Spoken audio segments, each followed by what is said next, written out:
안녕하세요. 성공예감 이대호입니다.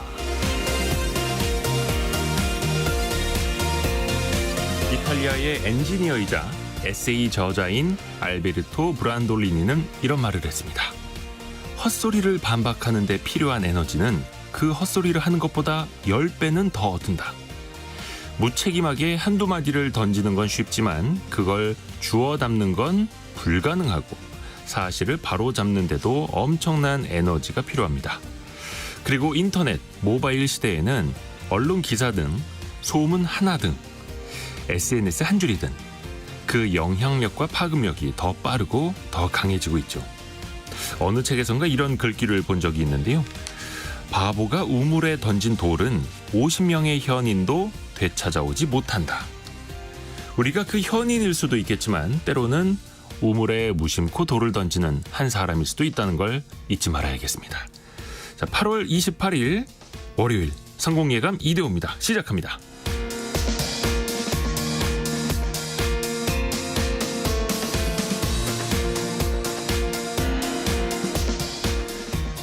활기찬 월요일입니다. 비도 좀 내리고 있고요. 오늘의 경제상식 퀴즈 함께 성공예감 이대호입니다. 시작할까요? 직장갑질 119라는 단체가 직장인 1000명을 대상으로 지난 2일부터 10일까지 설문조사를 해보니까 최근 1년간 계약기간 만료, 권고사직, 그리고 해고 등 비자발적인 퇴사를 경험한 사람이 134명인데 이 중에서 70%는 이걸 받지 못했다고 합니다. 애초에 고용보험에 가입을 하지 않았거나 아니면 자발적인 실업으로 분류가 되기 때문인데요. 실업 후에 몇 달간 받을 수 있는 급여, 이걸 뭐라고 할까요? 비자발적으로 퇴직을 했을 때 이 사람의 재취업이나 생활을 보장하기 위해서 만들어진 제도. 네 글자입니다. 네 글자. 이게 달콤하다고 해서 아주 달콤한 시럽처럼 달콤하다고 하는데 이게 조금 힌트이자 사회적 논란이 되기도 했었죠. 짧은 문자 50원, 긴 문자 100원이 드는 샵 9730으로 참여해 주시면 되고요. 추첨을 통해서 계속해서 선물을 보내드립니다. 실시간 방송 상황은 KBS 콩과 유튜브를 통해서 함께 하실 수 있습니다. 성공예감 이대호입니다. 자주 검색하시면 성공이 가까워집니다.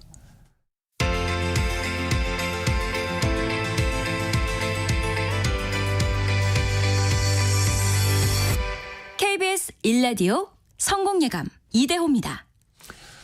오늘의 경제 뉴스 들어보시죠. 해담경제연구소 어예진 소장, 파이낸셜 뉴스의 이환주 기자입니다. 안녕하세요. 안녕하세요. 자, 어예진 소장이 준비한 소식은요? 네, 전세 가구의 이자 비용이 통계 작성 이래 최대 폭으로 증가했다는 소식 가져왔습니다. 가계 부담이 커지고 있는 건데요. 이 얘기하고요.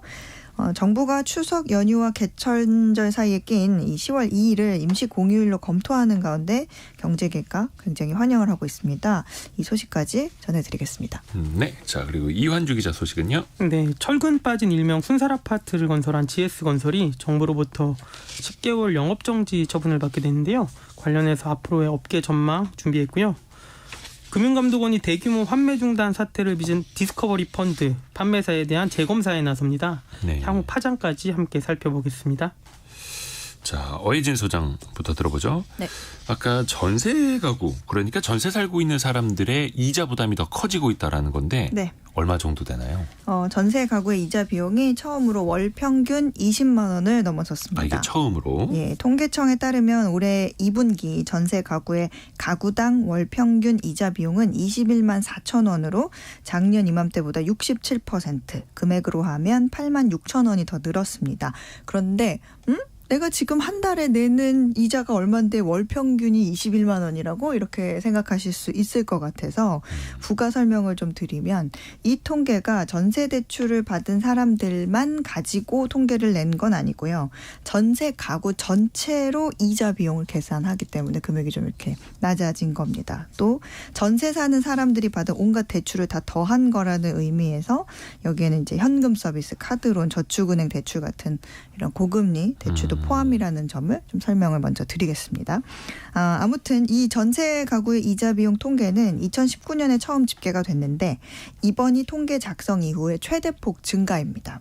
2021년 3, 4분기만 해도 한 자릿수로 올랐던 이자 비용이 지난해 1분기 22%로 급증한 뒤로 올해 2분기까지 증가폭을 계속 늘리고 있는 건데요. 간단하게 말하면 2021년 말 전세 사는 가구의 월 평균 이자 비용이 10만 2천 원 수준에서 1년 반 만에 2배 넘게 뛴 겁니다.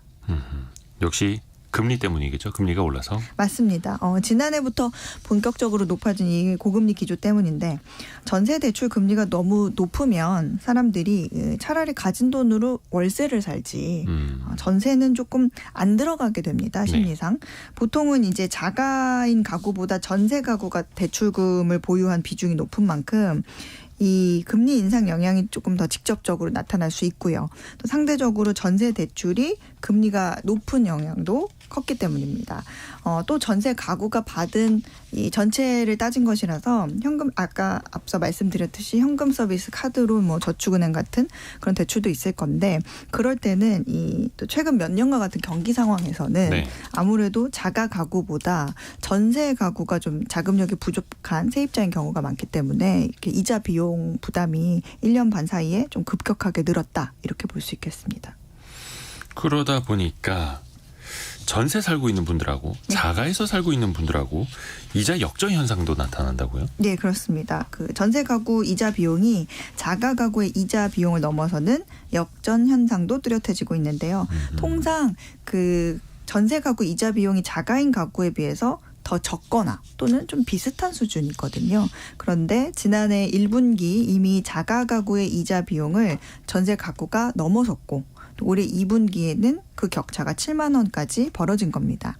이렇게 된 건 대출 규제가 강화가 되면서 여윳돈이 있는 세입자들도 좀 전세 대출을 받아서 일단 전세를 살고 남은 돈으로 뭐 내 집 마련을 하든 아니면 다른 용도로 쓰든 이제 하고 있을 가능성이 크다고 저는 좀 봅니다. 네. 왜냐하면 이 대출이 언제든지 되면 여윳돈으로 전세 보증금 넣고 필요할 때마다 대출 받으면 되는데 지금 대출할 수 있는 상황이 그간에 그렇지 못했기 때문에 규제가 있었으니까 허용되는 대출만 받아준 경우가 많죠. 이자 부담 때문에 다들 좀 힘들어하시는데 그중에서 자영업자의 대출 부담 좀 줄여주는 프로그램 저금리 대환 프로그램이 더 확대된다고요. 예, 맞습니다. 코로나19로 피해를 본 자영업자가 고금리 가계 신용 대출을 받아서 사업 용도로 지출한 경우 오는 31일부터 저금리 대환 프로그램을 통해서 저금리로 대출을 갈아탈 수 있게 됐습니다. 소상공인 저금리 대환 대출은 코로나19로 피해를 본 자영업자, 소상공인의 7% 이상 고금리 사업자 대출을 1억 원까지 5.5% 이하 저금리 대출로 바꿔주는 프로그램인데요. 2022년 9월부터 사업자 대출을 대상으로 운영이 됐었는데 자영업자들이 이제 어려운 시기에 가계 신용 대출까지 끌어다가 경영 자금으로 활용했다는 의견을 반영해서 이번에 대상을 좀 확대한 겁니다.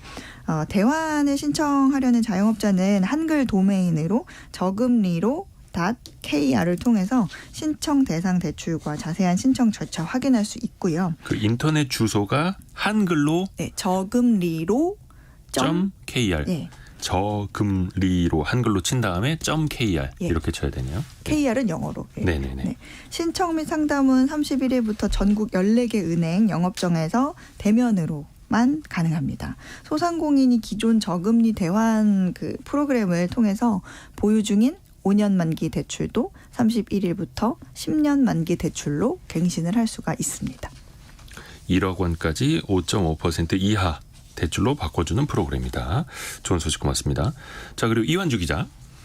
GS건설, 이른바 순살 아파트라고 했던 철근이 누락된 아파트 지어서 좀 문제였는데 영업 정지 처분을 받았어요. 예, 이제 국토교통부가 철근 누락으로 인한 인천 검단 아파트 지하주차장 붕괴 사고 책임을 물어서요. 시공사인 GS건설에 10개월 영업정지 처분을 추진하기로 한 건데요. 네. 국토부는 사고 책임 주체의 위법 행위에 대해 무관용으로 처분하기로 했다고 하면서요. 시공자인 GS건설 컨소시엄 및 협력업체에 대해서는 국토부 장관 직권으로 영업정지 8개월을 추진합니다. 그리고 여기에 더해서 안전점검과 품질검사 미흡에 대해서 서울시에 영업정지 2개월을 추가로 요청하기로 한 거고요. 총 10개월입니다. 이와 별도로 설계, 시공, 감리업체의 관련법 위반에 대해서도 경찰에 수사를 의뢰하기로 했습니다. 일단 영업정지 처분이 확정이 될지는 좀 더 지켜봐야 될 텐데 GS건설하고 건설업계 전반적으로 어떤 영향이 있을까요? 예, 영업정지가 건설사의 치명적인 이유는 해당 기간 동안 사실상 영업활동, 돈을 벌 수 없게 되기 때문인데요. 네. GS건설은 10개월 거의 1년 동안 신규 입찰 참가가 불가능해집니다. 이제 영업정지 처분을 받기 전에 체결한 계약과 공사 중인 곳만 계속해서 시공을 이어나갈 수 있는 건데요. 여기에 더해서 GS건설의 브랜드 이미지 타격은 이미 시작이 됐습니다. 그렇죠. 그간 GS건설 자이아파트는 아파트 브랜드 선호도에서 최상위권을 유지했었는데요. 네. 사고 이후 아파트 브랜드 평판이 지난달 기준으로 24위까지 급락했습니다. 앞서서 HDC 현대산업개발도 지난해 광주 화정동 붕괴 사고 이후에 브랜드 타격이 심각했는데 비슷한 일이 발생하고 있는 거고요. 또 여기에 더해서 기존의 GS건설이 공사 중이거나 네. 착공을 앞둔 아파트 단지들도 조합 등이 시공사를 바꿔달라고 하거나 계약 해지를 요구할 가능성도 있는데요. 왜 그러냐면 이제 브랜드 이미지가 실추되면 아파트 가격 하락으로 이어지기 때문에 네. 시공을 앞둔 단지들은 건설사 교체를 요구할 가능성이 있습니다. 이제 GS건설 입장에서도 대응에 나섰는데요. 가처분 신청을 하고 시간을 벌면서 기존 공사를 이어나갈 것으로 전망이 되는데요. 또 시공사 변경과 교체 요구를 하는 조합 등에 대해서도 어떠한 종류의 당근을 제시할 것으로 전망이 되고요. GS건설 측은 입장문을 통해서 행정 제재의 적정성에 대해서는 검토해봐야 할 내용도 많다라고 했는데요. 사망 사고가 아닌데 좀 10개월은 좀 과중하다라는 건설사의 입장도 있었습니다. 또 뭐 건설사 입장에서는 그렇게 볼 수도 있겠습니다만 또 한편에서는 이거 영업정지 내려도 별 소용이 없다. 건설사들이 좀 우회할 수도 있다. 이런 지적도 있더라고요. 예, 맞습니다. 가장 강력한 처분이 일정 기간 영업정지인데요. 하지만 행정기관에서 영업정지 처분이 내려지더라도 건설사가 법원에 집행정지 가처분 소송 또는 행정소송을 진행해서 소송 결과가 나올 때까지 2년이고 3년이고 영업정지를 받지 않게 되는 사실상 이런 일들이 비일비재한데요. 실제로 GS건설은 지난해 3월에 산업안전보건법에 의한 중대재해 발생으로 영업정지 2개월 처분을 받았습니다. 근데 GS건설 측에서 곧바로 법원에 집행정지 가처분을 신청을 했습니다. 그래서 또 대표자가 영업정지 기간에 8시간 교육을 받았는데요. 2개월, 60일 중 15일 영업정지 기간을 또 줄이는 이런 효과도 있었고요. 쌍용건설 같은 경우에도 2018년에 공사 현장 근로자가 사망을 하고 영업정지 2개월 처분을 받았습니다. 아하. 하지만 이제 집행정지 처분을 신청을 하고요. 3년 동안 공사를 계속 진행하다 2021년 3년이 지나서야 영업정지 처분을 실행을 했고요. 비슷하게 포스코 ENC도 경기 집전선 복선 전철 가스 폭발상으로 2021년 영업정지 2개월 처분을 받았지만 집행정지 가처분 신청이 인용돼서 사실상 이걸 처분을 받지 않았고요. 현재는 경북도 지사를 상대로 행정소송도 2년 넘게 진행을 하고 있습니다. 또 HDC 현대산업개발도 부실 시공에 따른 영업정지 8개월 처분이 현재까지 집행이 되지 않고 있는 상황이고요. 이처럼 지자체나 정부 등이 영업정지 처분을 내려도 이 가처분이라는 법원을 뒤에 숨어서 실행되지 않으면서 좀 유명무실하다 이런 지적까지 나오고 있습니다.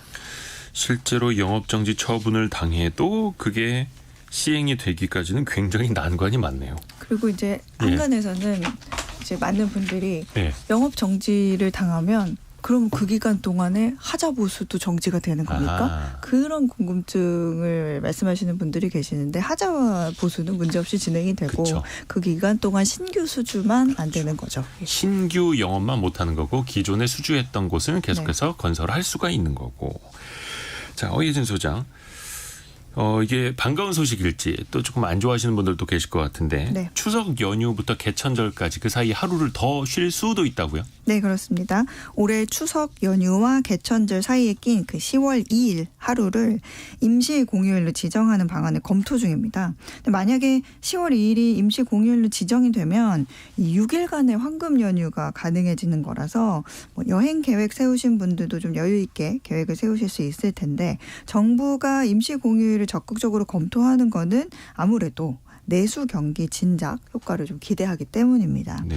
기업들이 이제 자발적으로 그 10월 2일을 휴무를 하고 또 학교도 재량 휴무를 결정하는 경우가 좀 있거든요. 그래서 사실상 휴일로 인식되는 현실적 측면도 고려가 됐습니다. 제가 지금 달력을 보고 있는데 10월 2일 월요일에 하루를 쉬게 되면은 9월 28일 목요일부터 10월 3일 개천절까지. 이야, 이게 며칠입니까? 자, 근데 저 각계각층의 반응을 좀 봐야죠. 일단 기업들 반응은 어떨까요? 사실 기업의 입장에서는 그렇게 오래 쉬면 좋을 거는 없습니다. 왜냐하면 관광이나 유통업계는 수요가 늘어나면서 수익이 늘어날 수 있지만 도움이 되는데 기계나 공장을 멈춰야 하는 기업 입장에서는 휴일이 늘면 조업 일수가 줄죠. 네. 그러면 생산도 줄게 되고 혹시 뭐 수출을 하는 기업 같은 경우에는 수출도 굉장히 줄어드는 걸로 집계가 됩니다. 그래서 쉬는 날에도 또 나오는 직원들이 있으면 그 직원들에 대한 인건비도 추가 부담을 또 해야 되기 때문에 아무래도 이번 보통 쉬는 거에 대해서는 기업들이 그렇게 좋은 반응을 보이지는 않죠. 그런데 이번에는 경제계 전반에서 임시 공휴일 지정을 찬성하는 목소리들이 많이 나오고 있습니다. 어려움은 커져도 당장은 내수 진작을 위해서 좀 힘을 모아야 할 때라는 공감대가 형성되고 있는 것으로 보입니다. 참고로 현대경제연구원 연구에 따르면 이번 임시 공휴일이 만약에 지정이 현실화될 경우에는 4조 원 정도의 생산 유발 효과가 나타날 것으로 전망하고 있습니다. 가장 효과가 큰 거는 당연히 여행 쪽이겠죠. 관광 여행. 그렇죠. 아까 잠깐 말씀을 하셨지만 그 10월 2일이 임시 공휴일로 지정이 되고요. 만약에 내가 휴가를 한 3일 정도 더 쓰게 되면 그 뒤로 예. 그러면 최장 12일까지 쉴 수가 있습니다. 회사에서 과연 그런 직원이 네. 근데 이제 연중 최대 성수기로 꼽히게 되면서 7월 말 8월 초 휴가 시즌보다 이 장거리 여행객이 더 몰릴 것으로 전망이 되고 있습니다. 지금도 평소 장기 휴가를 내고 떠나기 어려운 여행지에 대한 수요가 집중되다 보니까 뭐 유럽, 미주 지역 항공편 좌석은 이미 대부분 예약이 다 찬 상태입니다. 뭐 저도 뒤늦게 근거리 여행 뭐 이렇게 좀 찾아봤는데 네. 표가 없더라고요. 굉장히 비싸거나. 근데 여행업계에 따르면 추석 연휴가 시작되는 9월 27일부터 10월 6일까지 출발하는 해외여행 지역 비중이 보니까 일본이 가장 높았고요. 네. 베트남, 유럽, 중국 순으로 높은 예약률을 보이고 있습니다. 근데 이미 해외여행을 그 연휴에 가실 분들은 10월 2일에 휴가를 쓸 생각을 하고 계셨겠죠. 그렇죠. 근데 임시 공휴일이 된다 그러면 휴가 하나 아낄 수 있는 거고. 또 임시 공휴일 지정되더라도 이제 뭐 공무원이나 대기업 분들은 편하게 쉬는데 보통 이런 경우에 영세 그렇죠, 고임 미만 그렇죠. 기업에 근무하시는 분들이나 자영업자들은 또 상대적으로 좀 박탈감을 느끼는 경우도 있다고 합니다. 맞습니다. 항상 그 또 규모에 따라서. 자, 이환주 기자. 대규모 환매 중단 사태를 맞았던 그 디스커버리 펀드. 요거를 당국이 다시 검사한다고요? 예, 뭐 환매 중단이란 말을 하는데 사실상 투자금을 돌려받지 못하는 거고요. 네. 금융감독원이 최근 대규모 환매 중단 사태를 빚은 디스커버리, 옵티머스, 라임 등 3대 사모펀드에 대한 재조사 결과를 발표했는데요. 이 중에서 디스커버리 펀드 판매사에 대해서 다음 달 재검사를 진행하기로 했습니다. 이제 앞서 디스커버리 펀드를 판매한 운영사 대표는 1심에서 무죄를 받았는데요. 금감원이 재검사를 하는 거는 재판 과정에서 다뤄지지 않은 일명 펀드 돌려막기 정황, 새로 포착한 건데요. 그러니까 무죄 판단이 아닌 유죄 판단의 근거가 될 수 있는 새로운 증거를 찾은 건데요. 디스커버리 펀드는 2017년부터 기업은행과 하나은행 등 3곳의 은행과 9개 증권사에서 판매가 됐습니다. 이제 판매할 당시에는 소비자들에게 고수익이고 안정적인 투자처라고 했지만 실상은 부실 상태인 미국 P2P 대출, 개인 간 대출 업체에 투자했다가 큰 손실을 본 건데요. 이후 판매사는 손실 상황을 인지를 했는데 그 손실을 메꾸기 위해서 또 다른 위험한 펀드를 만들어서 이를 소비자에게 거짓으로 다시 판매한 의혹인데요. 이 같은 펀드 돌려막기 중에도 투자자들에게는 문제가 없는 정상 상품인 것처럼 투자자를 속였다면 문제가 되는 겁니다. 그러면 금감원이 이거를 다시 검사를 해서 뭐 어떻게 하겠다는 거예요? 이제 금감원은 기존 디스커버리 펀드 분쟁 조정 절차에서 네. 불안전 판매에 따른 손해배상을 주장을 했는데요. 이번에 그것을 넘어서서 착오에 의한 계약 취소 방식 적용까지 검토하겠다라는 방침인데요. 이 불안전 판매 같은 경우에는 판매사가 일부 정보를 누락한 경우를 말하는데 착오에 의한 계약 취소는 판매사가 상품을 제대로 알리지 않아서 계약 자체를 무효로 하고요. 투자금 100%를 반환해야 될 수도 있는 상황인데요. 금감원은 이미 앞서서 2020년 라인펀드 사태 때 이 개념을 적용을 해서 100% 투자금 반환을 결정을 했고요. 또 옵티머스와 헤리티지 펀드에서도 같은 개념을 적용해서 100% 환불을 진행을 했습니다. 그러니까 계약이 아예 취소되는 거다. 애초에 무효다 이런 의미겠네요. 그럼 이번 사례에도 그렇게 피해 금액을 돌려받을 수 있을까요? 일단 그 윤주경 국민의힘 의원실이 금감원에 제출받은 자료 전체적인 맥락부터 살피면 네. 2017년부터 2022년 7월까지 환매 중단으로 인한 총 피해 규모가 5조 원이 넘습니다. 피해자는 1만 3천 명 규모고요. 근데 이제 피해자들이 보상 차원에서 돌려받은 돈은 2조 4천억 원이 안 되는데요. 약간 절반이 못 미치는 수준이고요. 금감원은 이중 피해 규모가 크고 계약 과정에서 소비자들을 속인 라인펀드, 옵티머스, 헤리티지 3개 펀드에는 착오에 의한 계약 취소를 결정해 투자 원금을 전액 반환하게 한다라는 방침이고요. 나머지 펀드들도 불안전 판매 판정을 내리고 보통 40에서 80% 정도를 배상하게 했습니다. 이 대표적인 게 앞서 말씀드린 디스커버리 펀드가 있는데요. 이번 네. 재조사를 통해서 이 배상 비율이 좀 더 올라갈 수 있다라는 전망이 나오고요. 또 피해 금액이 1,000억 원이 넘는 대규모 환매 중단 펀드가 총 10개가 넘는데요. 사건이 발생한 지 올해 지났지만 올해 5개월까지도 제재가 정해지지 않은 사례도 아직 많이 남아 있고요. 또 3월 말 기준 금감원에 접수된 사모펀드 분쟁 민원이 2,600건에 달하는데 이 중 해결되지 않은 민원도 지금 1,000건이 넘어서 굉장히 유사한 사례가 많은 것으로 보이고요. 또 금감원은 추가 검사 및 검찰 수사에 따라서 운용사와 판매사의 책임이 더 커질 수 있을 전망인데요. 디스커버리 펀드 사례처럼 금감원이 새로 확인한 사실을 바탕으로 피해자 분쟁 조정에 적극적으로 나서면 이제 피해자들도 지금보다는 더 보상을 받을 수 있을 것이라는 전망이 나옵니다. 예, 그냥 사모펀드 가입했다가 문제가 생기면 다 돌려받게 해준다가 아니라 그 사이에서 제대로 사람들에게 알리지 않은 혹은 알린 것과 다른 방식으로 투자가 됐기 때문에 이런 결정도 나올 수 있는 거다라는 거 오해하시면 안 되니까요. 그렇죠? 오늘 파이낸셜 뉴스 이환주 기자 그리고 해담경제연구소 어예진 소장 함께했습니다. 고맙습니다. 감사합니다. 감사합니다.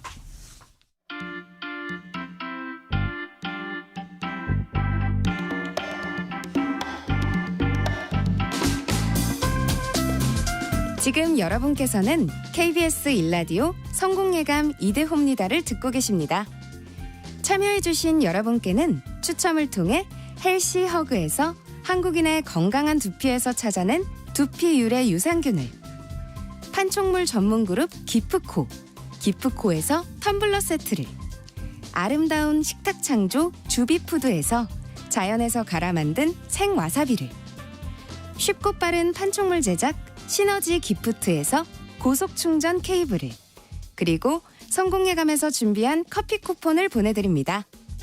당첨자는 성공예감 이대호입니다 홈페이지에서 확인하세요. 경제상식 퀴즈 한 번 더 말씀을 해드릴게요. 정부가 실업 후에 일자리를 잃은 후에 받을 수 있는 이 급여를 손본다고 합니다. 최저임금보다 많이 받았던 그 허점을 개선하고 또 취업과 실업을 반복하면서 일부 부정수급을 하는 사례를 막기 위해서인데요. 자, 이거는 비자발적으로 본인의 뜻과 다르게 퇴사를 한 다음에 다시 취업을 할 수 있도록, 예, 또 근로자들의 안정적인 생활을 보장할 수 있도록 마련된 제도 네 글자인데요. 8680님이 저는 요즘 이걸 받고 있습니다. 빨리 취업하고 싶어요 라고 이야기를 해주셨고요. 8816님도 제가 지금 여기에 해당되어 있네요 라고 말씀해 주셨어요. 예, 빨리 좀 취업 잘 할 수 있기를 저희가 응원해 드리겠습니다. 근데 또 이런 이야기도 있습니다. 이달현님은 요즘은 사업체에 가도 업체가 확인 도장을 잘 안 찍어주려고 합니다. 아, 그렇죠. 그러니까 자발적으로 나간 것 아니냐. 예, 이런 식으로 해서 또 이 급여를 많이 타게 되면 우리 회사에 좀 불이익 있는 것 아니냐. 또 이렇게 보는 회사들도 있고요. 또 반대로 5265님이 이런 지적을 해주셨어요. 면접 보고 사람을 뽑았는데 안 오길래 물어봤더니 그냥 출근 안 할 것 같다고. 면접날 확인 서류만 받아갔다고 하더라고요. 그러니까 이런 식으로 이 급여를 그냥 받기 위해서 이런 걸 또 악용하는 분들도 간혹 있다고 합니다. 또 일부의 사례가 있습니다만 그 일부의 사례들이 누적이 되면서 여론도 좀 안 좋아지는 것도 있고요. 자, 이 네 글자 급여에 대한 여러분의 생각 또 정답 많이들 보내주세요. 짧은 문자 50원, 긴 문자 100원 드는 샵 9730이나 무료인 KBS 콩도 열려 있습니다.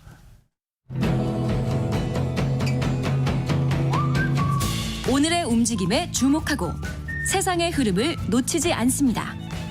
여러분의 내일을 응원하며 성공의 열쇠를 함께 찾아갑니다. 성공예감 이대호입니다.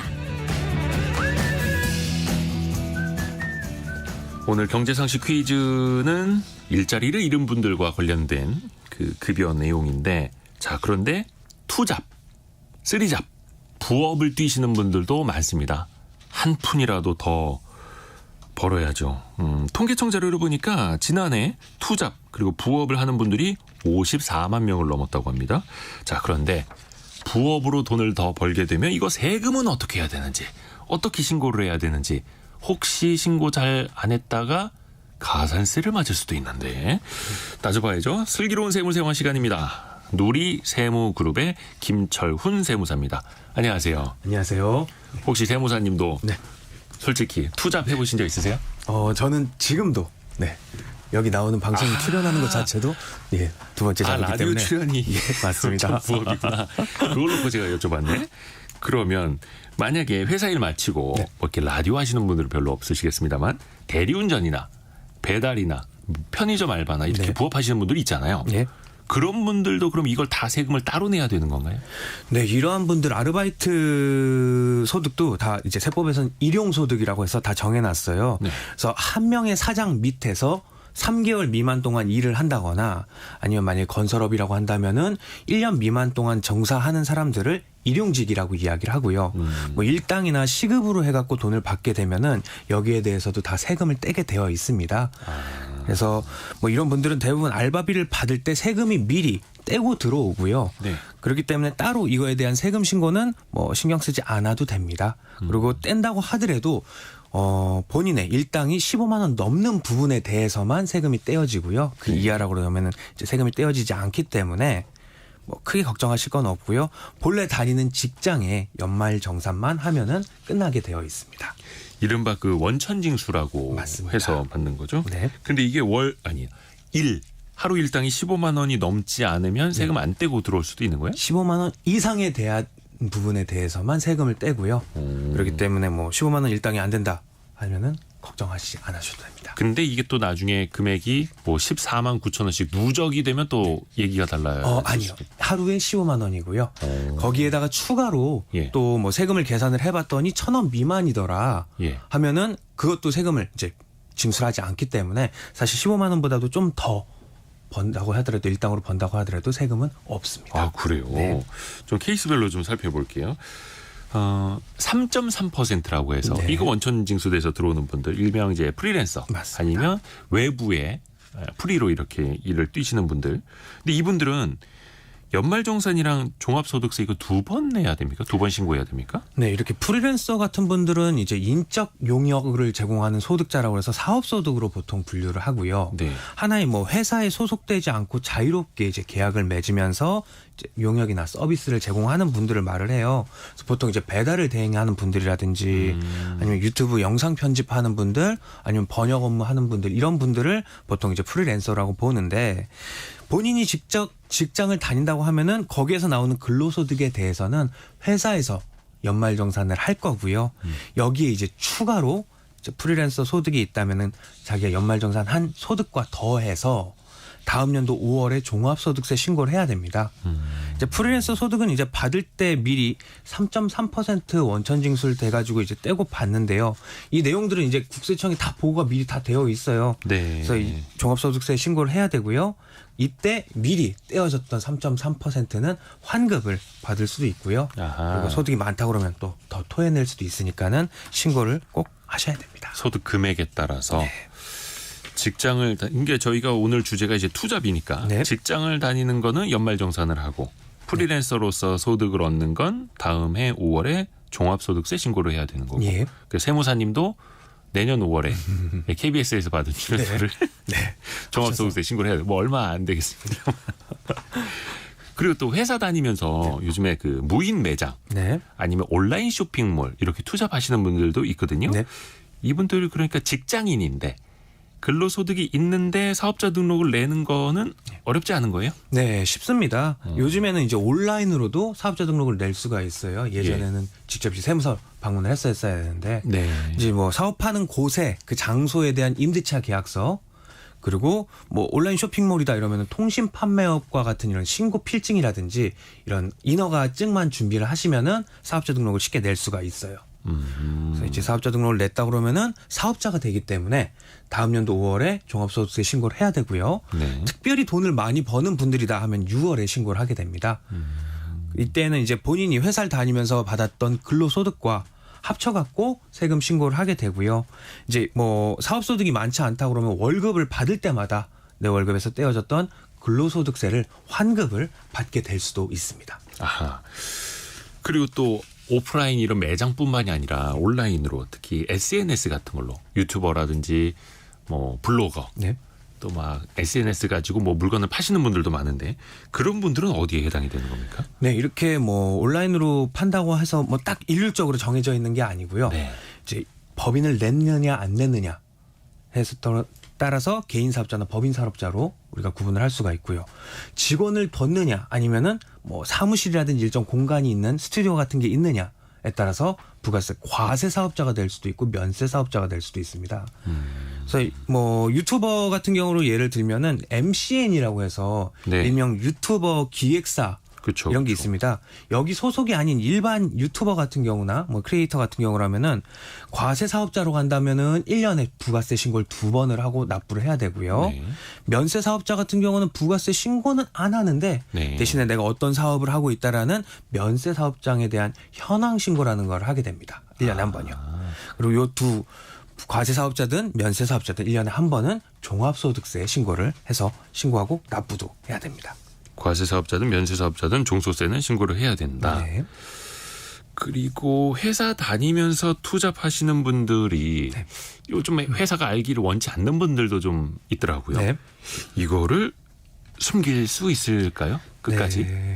원칙적으로 뭐 숨길 수는 있는데요. 가능은 한데요. 이제 말을 안 하면 되는데 가장 뭐 많이 걸리는 사유가 네. 돈이 많이 벌리니까 자랑을 하고 싶어가지고 이야기를 하다 보면 걸리게 돼요. 근데 그거 아니더라도 본인이 밝히는 거 말고. 맞습니다. 예. 그래서 많이 걸리는 이유 중에 하나가 이제 고용보험은 이제 중복해서 가입이 안 된다는 건데요. 아하. 이제 뭐 내가 두 군데에서 직장이 있다 아니면 두 군데 뭐 사업 엔잡을 하고 있다 하면 월 평균 보수 월급이 높은 곳이 이제 고용보험이 가입이 되고요. 그렇지 않은 곳은 이제 고용보험에 가입이 안 됩니다. 뭐 월 평균 보수가 같다고 하면은 그 다음에 이제 근로 시간이 많다거나 아니면 이제 근로자가 선택한 곳 위주로 해서 한 군데만 고용보험이 가입이 돼요. 그래서 사장이 이제 직원이 들어와가지고 4대 보험에 가입을 했는데 고용보험이 가입이 안 되더라. 안 된다고 통보가 오더라. 그러면 아 투잡이구나 이걸 알게 되는 거죠. 아, 이 사람 어디 고용보험에 가입되어 있는데요? 막 이런 식으로. 예. 그래서 뭐 방법은 이제 고용보험을 가입을 안 한다거나 아니면 고용보험 필요 없는 투잡을 선택을 하는 방법이 있을 것 같아요. 아하. 그러면은 아예 고용보험이 필요 없는 곳을 택해서 네. 투잡을 하면은 회사가 모를 수는 있는 거고. 네. 일정한 뭐 근무 시간이 안 된다고 하면은 고용보험에 가입을 안 하거든요. 네. 그러면은 고용보험 여부를 떠나서 소득 기준으로도 혹시나 투잡으로 버는 소득이 많아지면 그것 때문에 회사에서 알 수도 있습니까? 네. 투잡 소득이 1년으로 따졌을 때 2천만 원을 넘어가면은요. 내가 근로소득 외에 다른 부분에서 연소득이 2천만 원을 넘어가면 네. 건강보험료를 추가로 내야 되는 이제 소득 어램 보험료가 이제 나오게 되는데요. 이게 또 회사로 통보가 돼요. 연간 소득이 2천만 원? 직장 말고 다른 곳에서 2천만 원 넘으면 네. 건보료가 올라가요? 맞습니다. 추가로 더 내라고 나와요. 그 회사로 알려지고 어디로 와요? 우리 집으로 오는 게 아니라. 회사로 오게 아, 돼요. 회사로 와요? 네. 그래서 사장님이 알게 되는 거죠. 오. 근데 이때에는 추가 소득이 있다라는 거, 연 2천만 원이 넘는 추가 소득이 있다라는 것만 알게 되고요. 이게 투잡을 통해서 벌린 소득인지 아니면 돈이 많아서 뭐 이자를 받는다던가 아니면 주식 투자를 잘해서 배당을 받는다던가 뭐 연금, 사업, 기타 뭐 어떤 소득 때문에 2천만 원이 늘어나는지는 알 수가 없기 때문에 네. 정확하게 투잡이 있다라는 거는 알 수는 없습니다. 무슨 소득인지는 모르지만 네. 그래도 그게 뭐 유튜브 광고 수익이든 블로그 수익이든 쇼핑몰 판매 수익이든 네. 2천만 원을 넘어서면 합쳐서 그렇죠. 네, 근데 그 연간, 금액 네. 기준으로 회사에 통보가 간다. 네. 건보료가 올라간다. 국민연금 통해서도 겸업을 하는지 여부를 알 수가 있어요? 네, 걸리는 사유가 참 많긴 하죠. 네. 걸리는 이유 중에 이제 국민연금이 이제 월 590만 원을 넘어간다. 네. 월 소득이 590만 원을 넘어가면은 그 이상에 대해서는 추가로 징수를 하질 않아요. 그래서 국민연금의 대상이 되는 이제 근로소득이라든지 사업소득이 590만 원 기준인 건데 우리 회사 급여가 이 사람 급여가 590만 원이 안 되는데 뭐 국민연금 상한이라고 해서 통보가 회사에 오게 된다면은 아, 다른 소득, 근로소득이나 아니면 사업소득이 또 딴 데서 있겠구나를 알게 되는 거죠. 그렇기 때문에 만약에 이걸 피하고 싶다고 한다면 근로소득이랑 본인의 사업소득을 합쳐가지고 590만 원을 넘지 않게 관리를 한다거나 월간. 네. 또는 이제 쉽진 않겠지만 그 회사 자체에서 아예 월급을 590만 원이 넘어가게 된다면 네네. 이 회사 상한선에 걸리니까는 다른 곳에서 상한선 걸렸다라는 걸 추정을 할 수 없게끔 되겠죠. 이건 세전으로. 예, 맞습니다. 근데 사실 우리가 네. 투잡, 부업 혹은 뭐 몰래 회사 몰래 뭐 유튜브를 한다라든지 네. 이게 우리가 그냥 농담반 진담반으로 회사에 걸렸다 예. 혹은 안 걸렸다 뭐 이런 식으로 표현을 하는데 네. 뭐 투잡 자체가 나쁜 건 아닙니다. 근데 다만 회사 입장에서는 근무 시간에 이렇게 다른 일을 하거나 네. 아니면 회사 출근해서 막 꾸벅꾸벅 졸고 있거나 그러면 효율적으로 이제 문제가 되는 건데 네. 겸업 자체가 불법은 아니잖아요. 그렇죠. 그래서 이제 먼저 따져볼 게 회사 내부 자체적인 규정인 사규에 겸업을 하지 말라라는 겸업 금지 조항이 있는지 한번 확인을 해보는 게 중요하고요. 그리고 이게 회사 입장이나 아니면은 겸업을 하고 있는 직원 입장이 서로 달라지는데 회사 입장에서 봤을 때는 이제 편집자님이 말씀하신 대로 밤에 알바 뛰고 와서 낮에 우리 회사 졸면은 쉴 수 있고 또 회사의 명예를 실추시킬 수도 있고 밖에서 네. 또 뭐 동종업계에서 만약에 겸업까지 한다 그러면은 이거는 상도의가 아니라고 생각하는 경우도 있고요. 근데 이제 그렇다 하더라도 겸업을 하고 있는 직원 입장에서 보면은 우리나라 헌법 15조를 보면 모든 국민은 직업 선택의 자유를 가진다. 네. 헌법에서도 보장하고 있는데 그럼요. 단순하게 회사 내부 규칙에서 이거를 뭐 금지하는 게 되겠느냐? 라는 것과 또 요즘 판례를 보면은요, 이제, 투잡을 뛰는 근로자 편의 손을 이제 들어주는 게 좀 더 많이 있고요. 마지막으로 투잡 자체가 불법은 아니라는 주장을 하고 있습니다. 그리고 아까 1056님이 저는 두 곳에서 4대 보험 모두 공제되는데요. 알바라서 급여가 100만 원, 140만 원이거든요. 이렇게 두 곳에서 4대 보험이 모두 다 공제가 될 수 있나요? 자, 4대 보험 같은 경우는요, 크게 4개죠. 국민연금, 예. 건강보험, 그리고 고용보험, 산재보험이에요. 네네네. 국민연금, 건강보험은 두 군데에서 다 나올 수가 있어요. 네. 특히 건강보험 같은 경우는 두 군데 다 나오고요. 어허. 고용보험 같은 경우는 한 군데로 정산이 되는 시스템입니다. 아. 그리고 산재보험은 다치면은 그에 대해서 보상을 해주는 산재보험은 본인이 내는 게 아니라 사장님이 내게 되거든요. 예, 예. 그래서 어디서 다치더라도 그 산재를 혜택을 받을 수 있는 거기 때문에 그런 식으로 시스템이 되어 있습니다. 오, 이거 그냥 여쭤본 거였었는데 우리 1056님에게 좀 도움이 됐으면 좋겠습니다. 고용보험이 양쪽에서 떼 나가는 것처럼 보이지만 이거는 정산이 되는 거다. 네, 맞습니다. 예, 그래서 급여가 더 많은 곳에서 부담을 하는 거다. 네. 혹시 부업하면서 세금 좀 절약할 수 있는 팁 좀 알려주세요. 네, 늘 강조하는데 세금 줄이려면은요, 영수증 많이 챙기는 게 제일 좋아요. 이제 세금은 이제 빼기가 많아야 세금이 줄어드는 시스템이기 때문에 내가 이 투자, 부업 하기 위해서 들어간 영수증이 있다, 돈을 썼다라는 증빙을 할 수 있다. 이것들 많이 모으면 세금이 줄어들게 됩니다. 그리고 이제 뭐 사업소득을 떼었다, 3.3%를 떼었다 이런 거는 다 사업소득 영수증을 챙겨서 내가 세금 신고할 때 미리 얼마를 떼었고 내가 얼마까지 환급을 받을 수 있는지 확인하는 게 중요하고요. 요거는 뭐 우리가 일한 데서 영수증을 받을 수 없다 그러면 나중에 홈택스에서도 직접 본인이 뗄 수도 있고요. 마지막으로 세금 신고 꼭 하는 게 좋아요. 환급을 받을 수도 있고요. 네. 만약에 안 하게 됐을 때 가산세가 좀 크기 때문에 가산세를 피하기 위해서라도 세금 신고는 꼭 하는 게 세금 줄이는 팁인 것 같습니다. 가산세는 무서우니까요. 그리고 원래 당연히 또 해야 되는 거기도 하고요. 맞습니다. 자, 오늘도 꿀팁을 얻었습니다. 김철훈 세무사였습니다. 고맙습니다. 감사합니다. 라디오 정보센터 다녀오죠. 국내 가상자산거래소 업비트 운영사 두나무가 세무당국을 상대로 248억 원 규모의 법인세 소송을 냈지만 1심에서 졌습니다.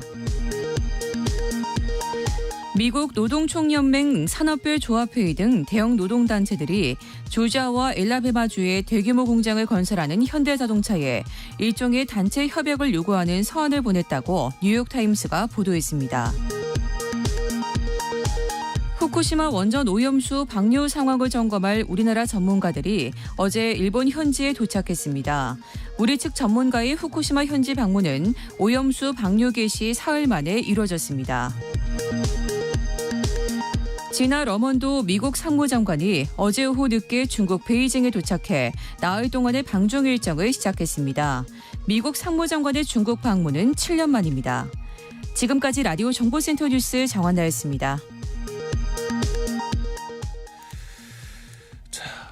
종신보험 가입하신 분들 계실까요? 근데 종신보험이라고 해서 뭔가 종신적으로 평생 내야 되는 건 줄 알았는데 또 이제 단기간만 내고 또 보험회사에서는 이거 환급 받아가시라고 또 이런 경우도 있다고 합니다. 그래서 단기납 종신보험이 판매가 중지되기도 했다고 하네요. 이걸 이제 당국이 권고를 했다고 하는데 이런 보험 체계들 왜 이렇게 되는 건지 그리고 우리 보험 소비자들은 좀 어떤 걸 알아야 피해를 안 볼지 이야기 들어보시죠. 연금박사 상담센터 이영주 대표와 함께합니다. 안녕하세요. 안녕하세요. 이영주입니다. 몇 주 전에 이영주 대표님이 네. 종신보험은 죽어야 받는 보험이다 네. 라고 딱 일가를 해 주셨습니다. 네, 맞습니다. 단기납 종신보험 그 중에서도 네. 단기납 종신보험은 뭔지부터 좀 알려주세요. 일단 종신보험은 사망해야 받는 보험인데 예. 이제 사망 보험금을 받으려면 내가 보험료를 내야 되잖아요. 그 보험료를 장기에 걸쳐서 뭐 10년, 20년, 30년 장기에 걸쳐서 납입을 할 수도 있고 네. 그렇지 않고 이거를 짧게 하겠다라고 해서 뭐 5년, 7년 뭐 때로는 일시불로 납입을 해서 나중에 보험금을 받는 이런 형태가 있기 때문에 보험의 본질은 사망보험은 변함없는 것이고 네. 다만 내가 그 보험금을 받기 위해서 내는 보험료가 어떤 기간의 형태에 걸쳐서 낼 것인가 이게 단기납 종신보험이거든요. 그런데 그거를 좀 짧게 내는 보험. 네. 왜냐하면 사람들은 이제 길게 내는 걸 부담스러워 하잖아요. 네. 뭐 10년, 20년 아직도 내가 내고 있어? 네, 뭐 그런 게 되게 많고요.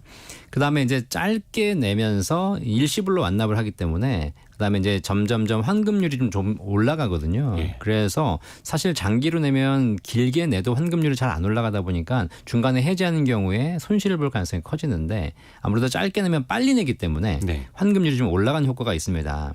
그래서 이걸 이용해서 짧게 내고 중간에 해지해도 거의 원금 가까이 돌려받는 보험을 만들어낸 게 이제 단기납 종신보험이죠. 그런데 이러다 보니까 사실 보험의 본질은 사망보장인데 네. 중간에 해지해도 원금은 거의 돌려받을 수 있으니까 이걸 일부 판매자들이 이제 저축성으로 홍보해서 파는 겁니다. 죽어서 그러니까 받지 이거 말고 원래는 종신형으로 죽어서 받는 사망보험이지만 네. 이거 그냥 한 5년, 7년짜리 저축성 보험이라고 생각하세요. 이거예요. 그렇게 하죠. 네. 그러다 보니까 이제 금감원에서 판매 중지를 지금 권고했습니다. 그러니까 애초 취지를 벗어났다. 네. 근데 이거 그러면 회사 입장에서는 왜 이거를 저축성이라고 홍보를 하고 네. 왜 중간에 굳이 해지를 하라고 할까요? 그러게 이게 사실 이게 이제 원래는 보험은 평생 유지하도록 만들어졌는데 네. 이게 해지하도록 만든 상품은 아니죠. 그렇죠. 그러면 그게 보험이 그렇죠. 아니죠. 근데 기능이 그런 기능이 있다 보고 그다음에 이제 또 사망 보장도 작기 때문에 결국은 납입을 완료한 시점에 좀 해지를 해서 원금을 상환해 가라 이런 상품들이 계속 나오다 보니까 이게 본질과는 어긋나는 이런 기형적인 형태의 상품들이 계속 나오게 되는 겁니다. 이게 보험사에도 약간 유리한 면이 있고요. 또 판매자에도 굉장히 유리한 면이 있다 보니까 자꾸 기형적으로 가는 거죠. 보험사, 판매사에 유리하니까 네. 뭐 판매 수수료가 있을 수도 있겠고. 네. 그러면 제일 중요한 거 가입자 입장에서는 혹시 손해 아닙니까? 이게 사실 기본적인 보험들은 이제 보장성이기 때문에 보장을 해주다 보면 내가 낸 돈을 돌려받지 못하는 게 정상이죠. 우리가 네. 단적으로 알고 계시듯이 자동차 보험을 가입하면 1년 단위로 가입하지만 1년 후에 사고가 안 나면 자동차 보험료를 돌려받는 게 아니잖아요. 네. 1년에 50만 원, 100만 원 내고 사고 안 나면 그냥 없어지는 것이고 네. 사고 나면 더 크게 보상받는 것이고 이게 사실 보험의 본질이거든요. 그래서 기본적으로 보험들은 중간에 해지하는 경우에 환급률이 거의 없거나 낮습니다. 이게 네. 정상이죠. 그런데 지금 이 단기납 종신보험 같은 경우에는 상품을 약간 기형적으로 만들어서 납입을 완료하는 시점에 환급률은 낮은데 유지했다는 보너스를 지급하는 약간 기형적인 특약이 있어요. 잠시만요. 원래 환급률은 낮은데 네. 뭔가 보너스를 준다고요? 그렇죠. 완납을 했을 완납 경우 뭐 보너스. 5년, 7년 완납을 했을 때는 네. 이게 죽을 때까지 가지 않아도 한 5년, 7년 납입을 하고 한 9년이나 10년 차에 해지를 해도 네. 그래도 5년, 7년 완납하셨으니 네. 저희가 보너스를 드립니다. 맞습니다. 이거요? 이게 이제 좀 전에 우리 다 뉴스 보시겠지만 지금의 건설사 그 영업 제한 했더니 예. 또 이렇게 우회적으로 해가지고 영업 제한을 피하고 그렇죠. 뭐 이런 게 있지 않습니까? 실업급여 했더니 실업급여를 가지고 다른 방법으로 타내고 네. 뭐 이런 게 있지 않습니까? 네네네. 사실 이게 제가 보기에는 보험도 똑같다고 생각해요. 제도상으로 환급률을 낮춰놔야 된다고 만들었더니 환급률을 올리지는 못하는데 이상한 보너스를 만들어가지고 환급을 좀 많이 해주는 형태에 만들었더니 지금 이런 일이 벌어진 겁니다. 새끼를 계속 만드는 거네요. 네. 아, 그거를 이른바 완납 시 유지 보너스 막 이런 식으로 네. 하는 거고요. 그러면 일단 만약에 종신보험 가입한 사람이 사망을 하면은 보험금을 줘야 되죠. 주죠. 보험금을. 네. 그리고 중간에 해지를 해도 거의 원금처럼 돌려줘야 되고. 그것도 유지 보너스를 포함해서 지급을 해주고. 네. 그럼 보험사 입장에서 뭐가 좋은 거예요, 이게? 사실 보험사는 이거를 해지하라고 만든 건 아니고요. 네. 평생 이제 유지하도록 만들었는데 이게 판매 과정에서 그런 상품의 이제 컨셉들이 더 유행이 된 거거든요. 이게 어떻게 보면 약간의 불안전 판매 요소가 있는 것이죠. 그럼 고객 입장에선 중간에 원금도 돌려받기 때문에 부담도 적고 이렇습니다, 사실. 네. 근데 진짜 걱정이 보험사죠. 왜냐하면 실제 네. 5년, 7년 납입이 완료된 이후에 해지를 적정 해지율을 감안했을 텐데 그거보다 더 초과해서 더 많은 분들이 해지하시게 되면 사실 보험사는 큰일 납니다. 이런 문제가 발생할 수 있거든요. 왜냐하면 뭐 10명 중에 2명 정도만 해지할 것이다라고 해서 보너스를 지급하기로 했는데 네. 보너스는 사실상 줄 것이 아니라 해지하는 경우에 주는 거니까. 네. 근데 이거를 미끼로 해서 판매하다 보니까 사람들이 다 해지해버리는 거예요. 내가 성공예감 이데옵니다 해서 들었는데 네. 나 단기납 종신보험 있지 않소? 네. 나 5년 다 부었는데 이거 해지하면은 네. 원금하고 거기다 보너스가 나온다면서 그렇죠. 내 것도 네. 해지해줘 이럴 수도 있는 네. 거니까. 그러니까 보험사는 10명 중에 2명만 주려고 보너스 제도를 만들었는데 10명 중에 5명이 타가게 되면 아하. 회사는 이제 엄청난 큰 손실이 되는 거죠. 그래서 금감원이 이런 거 팔지 마십시오라고 한 거고. 근데 단기납 종신보험 이거는 이제 금감원이 네. 판매 중단을 권고했다고 하는데 네. 그런데 앞에서 우리가 새끼를 찾게 된다. 네. 보험회사들이 새끼를 찾아 나선다라고 이야기를 했는데 치매보험으로 또 새끼를 찾아나 보네요. 그렇죠. 이제 종신보험에 대한 제한이 있으니까 기본 보장성 보험 중에서 치매보험들이 최근에 환급률이 올라가기 시작했습니다. 그래서 치매보험을 중간에 해지해도 예. 또 환급률이 100% 이상 되는 상품들이 나오기 시작했어요. 이게 단기납 치매보험 등이라고 나오죠. 그러면 이것도 환급률을 높여가지고 사람들에게 이 치매보험을 많이 가입하도록 일단은 끌어들이는 거네요. 그렇죠. 원래 치매보험이라는 것이 쭉 유지해서 나중에 80세, 90세에 치매에 걸리면 치매 증상에 따라서 일정한 보험금을 받도록 설계되어 있는 상품인데 네. 사실 이제 중간에 해지하면 원금 이상 나오니까 사람들이 결국 중간에 다 해지하게 되겠죠. 그럼 해지하게 되면 사실 이 보험의 판매 목적이 사라지는 거 아닙니까? 네. 많이 가입해서 나중에 보장을 받아야 되는 건데. 그렇죠. 이거 내가 나중에 늙어서 치매에 걸릴까봐 들어놓는 건데. 네. 그러니까 지금 사실 상품들이 계속 이렇게 나오면 이 보험의 근본적인 질서가 무너지는 겁니다. 이런 상품들이 나오고 있어요.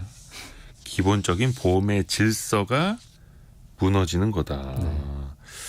그러면 일단은 중도에 해지해도 금전적으로는 손해가 아닐 수는 있는데 네. 뭐 유지 보너스를 준다고 하니까. 그렇죠. 근데 당초에 내가 생각했던 나의 노후, 네. 나의 치매 대비 건강 보장 이런 거 다 사라지는 거죠. 계속해서 이렇게 좀 변질이 된다라는 건데. 네. 근데 이것도 보면 어떻게 보면 이제 저축성 네. 이렇게 가는 거잖아요. 이게 사실 저축성으로 판매가 되고 있으나 사실 보험사들이 이게 저축성으로 판매하면 안 되는 거거든요. 보험사들은 저축성을 싫어합니다. 왜냐하면 예. 보험사들이 지금 그 보장성 상품을 만들고 저축성 상품을 만드는데 예. 지금 현재 보험사들이 적용받는 회계 기준이 있어요. 예. 2023년부터 적용받는 IFRS라는 회계 기준이 있는데 예. 이 회계 기준에 보시면 보장성 보험은 자산으로 분류해서 보장성 보험을 많이 판매하면 보험사는 굉장히 건강한 회사로 보고 있고요. 네. 오히려 저축성 보험을 많이 판매하게 되면 저축성은 나중에 다시 줘야 되는 것이기 때문에 부채가 되죠. 부채가 됩니다. 네. 가입자에게 돌려줘야 되는 그래서 거니까. 별로 안 좋거든요. 아하. 그러다 보니까 오히려 저축성 보험은 많이 만들 수 없습니다. 특히 연금이라든가 이런 저축성 보험들은 굉장히 좀 거의 만들기가 싫어하고 있고요. 네. 반대로 보장성 보험을 만들어 가지고 판매하고 있는데 보장성 판매가 잘 안 되니까 보장성을 저축성으로 둔갑시키는 거죠. 그러다 보니까 사실 보험사의 그 현재 자산 평가는 보장성으로 받지만 실제 외부에서 판매하는 것들은 대부분 다 저축처럼 판매가 되다 보니까 문제가 되는 것이고 이게 더 큰 문제가 뭐냐면 이렇게 판매가 이루어지다 보면 이제 판매자들이 네. 마치 보험 상품을 은행 상품처럼 판매하게 됩니다. 이게 이제 나중에 원금 보험은 돌려받습니다. 보험인데. 이자 받습니다. 그러면 사실상 이 불안전 판매도 증가하고 중요한 건 이 설계사들이 보험에 대해서 모르게 되는 거죠. 네. 보험을 판매하는 설계사들이 보험을 모르기 때문에 실제로 우리나라의 보장 내역도 굉장히 줄어들게 되겠고 이런 것들이 한두 개가 문제가 아닙니다. 지금 사실.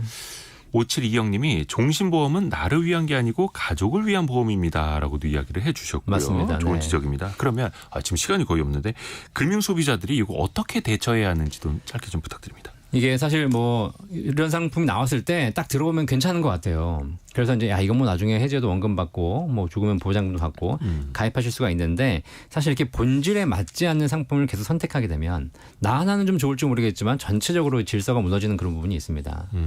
그래서 저는 저축은 은행, 뭐 투자는 증권사, 우리가 뭐 사망은 종신보험 딱 정해진 게 있지 않습니까? 목적에 맞게, 연금은 취지에 연금보험. 맞게. 이 취지에 맞게 가입하시는 것이 장기적으로도 보험사도 건전해지고 또 소비자들도 문제가 없는 상황이 되는 거죠. 연금박사 상담센터 이영주 대표와 함께했습니다. 고맙습니다. 감사합니다. 감사합니다.